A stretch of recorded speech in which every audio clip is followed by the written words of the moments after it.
विद्यार्थी मित्रांनो, आज आपण वाक्य परिवर्तन मध्ये विधानार्थी वाक्याचं प्रश्नार्थक वाक्यामध्ये रूपांतर कसं करायचं हे पाहणार आहोत. आता एक गोष्ट लक्षात घ्या की जे विधानार्थी वाक्य आहे त्याच वाक्यावरती त्याचा मूळ अर्थ न बदलता आपल्याला प्रश्न तयार करायचा आहे. आता हा प्रश्न तयार करताना जर ते वाक्य होकारार्थी असेल तर बऱ्याच अंशी नकारात्मक वाक्य बनवून त्याला प्रश्नाचं स्वरूप देता येते. कसं ते पहा. जगात सर्व सुखी कोणी नाही. जगात सर्व सुखी असा कोणी नाही. हे विधानार्थी वाक्य. याचा आपल्याला प्रश्नार्थक वाक्य करायचे. तर काय करायला लागेल? तर जगात सर्व सुखी असा कोण आहे? कोणी नाही ह्याच्यात आपण बदल केला. कोण आहे? हा प्रश्न तयार होतो. दुसरं वाक्य पहा. अपमान कोणाला आवडत नाही. विधानार्थी वाक्य. अपमान कोणालाही आवडत नाही. आता ह्याचा आपल्याला प्रश्नार्थक वाक्य करायचे. अपमान कोणाला आवडेल? अपमान कोणालाही आवडत नाही हे नकारार्थक आहे. तर त्याचा प्रश्न बनवताना त्याचा आपण होकारार्थी बनवून प्रश्नात रूपांतर केले. अपमान कोणालाही आवडत नाही याचा प्रश्नार्थक वाक्य काय होतंय? अपमान कोणाला आवडेल? हे लक्षात घ्यायचे.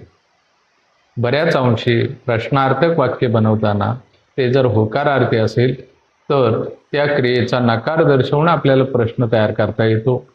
आणि ते जर नकारार्थी असेल तर त्या क्रियेचा होकार दर्शवून आपल्याला प्रश्न तयार करता येतो. पुढचं उदाहरण पहा. आईचे उपकार कोणीही विसरू शकत नाही.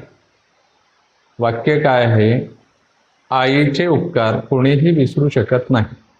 आता ह्याच्यावरती आपल्याला प्रश्न तयार करायचे. आईचे उपकार कोण विसरू शकेल? शकत नाहीच केला आपण शकेल. आईचे उपकार कोण विसरू शकेल? झालं प्रश्नार्थी वाक्य. पुढचं उदाहरण पहा. पांढरे स्वच्छ दात दिसायला खूप सुंदर वाटतात. वाक्य काय आहे? पांढरे स्वच्छ दात दिसायला खूप सुंदर वाटतात. आता ह्याचा आपल्याला प्रश्नार्थक बनवायचे. पांढरे स्वच्छ दात दिसायला सुंदर वाटत नाही का? बघा, क्रियेचा नकार आहे तो आपण होकारामध्ये घेतला आणि प्रश्नार्थक वाक्य तयार केलं. पांढरे स्वच्छ दात दिसायला सुंदर वाटत नाही का? असे हे प्रश्नार्थक वाक्य तयार झालं. पुढचं उदाहरण पाहू. आजचे हवामान फार छान आहे. ह्याच्यावरती आपल्याला प्रश्न तयार करायचे. आजचे हवामान किती छान आहे ना? झाला प्रश्न तयार. पुढचं उदाहरण पहा. फुकट दिलेले कुणालाही नको असते. फुकट दिलेले कुणालाही नको असते. याचा प्रश्न कसा तयार होईल? फुकट दिलेले कुणाला हवे असते? पुढचं उदाहरण पहा. अभ्यास केल्याशिवाय यश मिळत नाही. आता याचा प्रश्न तयार करायचे. अभ्यास केल्याशिवाय यश कसे मिळणार? प्रश्नार्थक. पुढचं पहा. गुलाब सर्वांनाच आवडतो. या वाक्यावर आपल्याला प्रश्न तयार करायचे. गुलाब कोणाला आवडत नाही? अशा प्रकारे आपण विधानार्थी वाक्य जे असतात त्याचं प्रश्नार्थक वाक्य बनवू शकतो.